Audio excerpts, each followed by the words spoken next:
In today's eMoney tip of the week, I'm going to talk to you about building sample clients. But not only am I going to talk to you about building sample clients, which sample clients to build. So one of the things that we really preach on our team is about finding a target market. Even if you don't believe in niching, there's the old saying, is it niche or niche, by the way? I don't know. There's a big debate on that. But I like to say niche because there's a saying that says niches lead to riches. But even if you don't believe in that, you still have to have a target market of who you're talking to. So each one of the advisors on our team has typically 2 to 3 target markets they're going towards and who they typically work with. And quite frankly, even if you don't have one, if you've been in business for a while, your clients all start to have the same issues because that's who you know who to talk to. So for example, my target markets are, I like to call the busy working professional, and the other one is called retirement red zone. So my busy working professional are typically clients between the ages of 35 and 45. They typically have 2 children.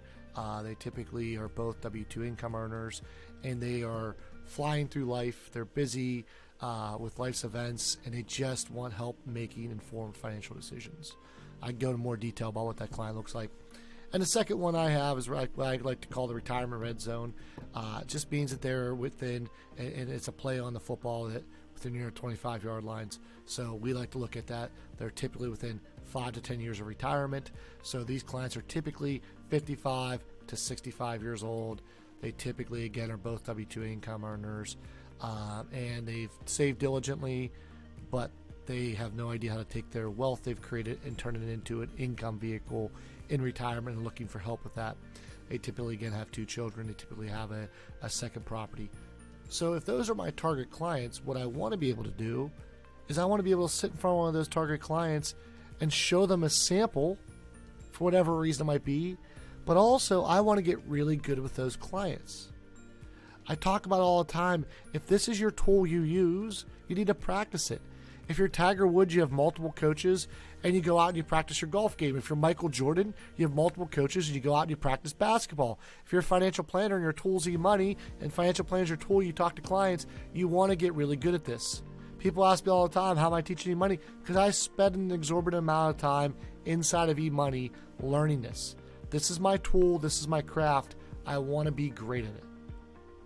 I want to be able to sit in front of a client and come from a position of authority and a position of knowledge because they're paying for my advice.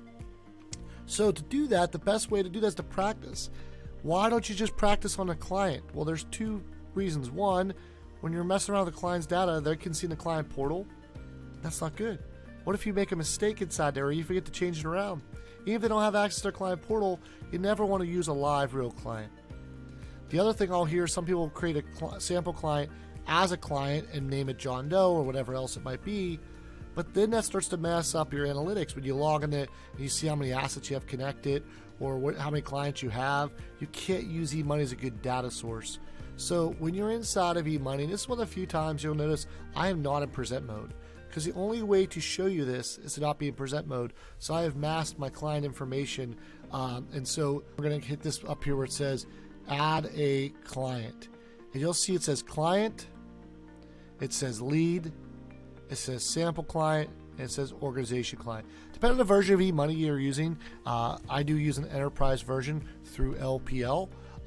You might see something a little bit different inside of it, but it should look like pretty much every version of eMoney, whether it's a street version or enterprise version, has some form of this.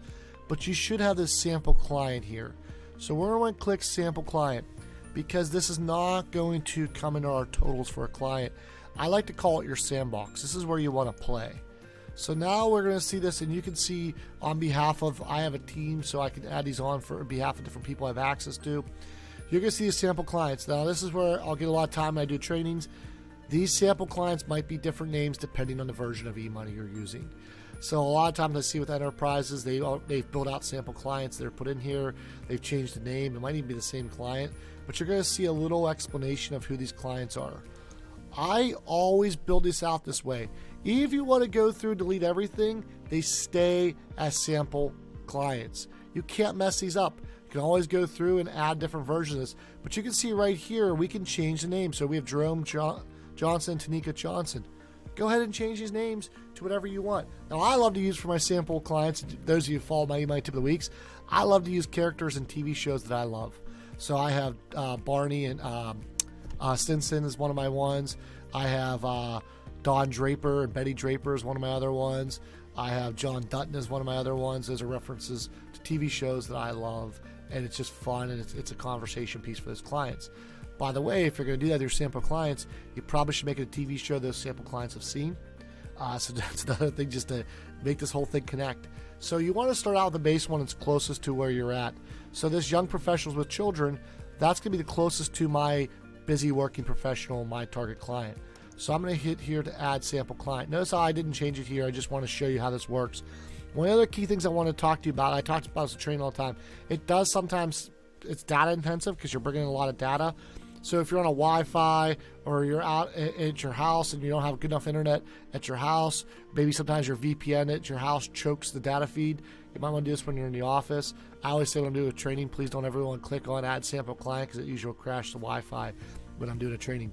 But you can see right here, now we have this client in here.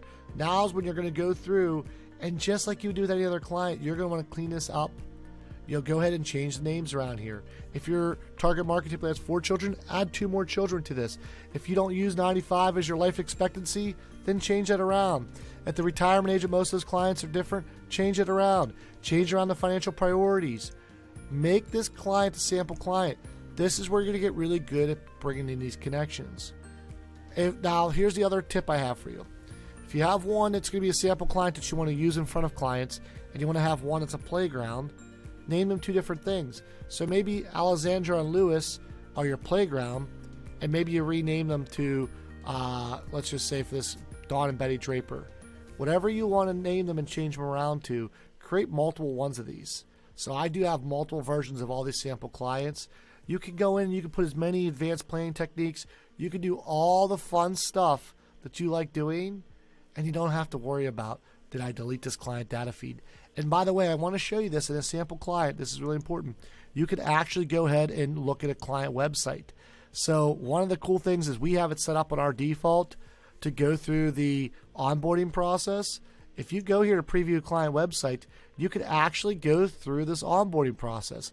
Click Let's Get Started, and you can see what it feels like to be a client. Now, you should have already gone through this with your own personal accounts, but if you didn't do that or you don't have the ability to do that, now you can go ahead and you can click on this and see exactly what it feels like to be a sample client. You can click through every single part of this, and I'm just clicking on some random stuff here. Again, and you can see how this data inputs into your side. So these sample clients are one of my favorite things that eMoney provides for you as a tool, because it allows you to have a great conversation with a client. If you're not using these, you got to start using them, because we all, I don't care if you've been in this business for 20 years, or you've been in this business for 1 year, we have an obligation to our profession and to our clients. If we're going to use this as our tool to do planning work, we got to be good at that tool, or we have to have somebody on our team that's good at this tool, because when you're presenting to that client, they're expecting you to have this expertise. We hope this tip helped educate and empower you to do more plans for your clients so that you can impact more lives through financial planning. If you have some great tips we don't know about, we'd love to hear about them. If you have a better way of doing what we just showed you, we'd love to hear about that, because we are a noble profession, and together we can elevate the